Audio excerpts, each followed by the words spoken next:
আসসালামু আলাইকুম। Hello everyone, সবাই কেমন আছেন? আশা করছি আপনারা ভালো আছেন। ভালো থাকাটাই কামনা করি। চলে আসলাম নতুন আরেকটি রেসিপি নিয়ে, মাখো মাখো করে আলু ভাজি।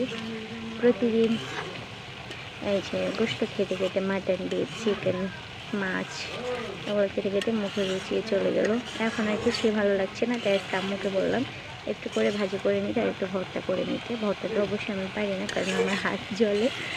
তবে ভাজিটা আমি করে নিচ্ছি। হ্যাঁ, মাখো মাখো করে আমার হাতে একবার এই ভাজিটা যে খাবেন সে কিন্তু আবারও খেতে বলবেন। ঠিক আছে? আমি রান্নাবান্নাও বেশি পারি না, একটু একটু চেষ্টা করি, এই তো। তবে ভাজিটা খুব ভালো করে করতে পারি। আমার ভিডিওগুলো যদি আপনাদের কাছে ভালো লেগে থাকে, লাইক কমেন্ট শেয়ার করে পাশে থাকবেন।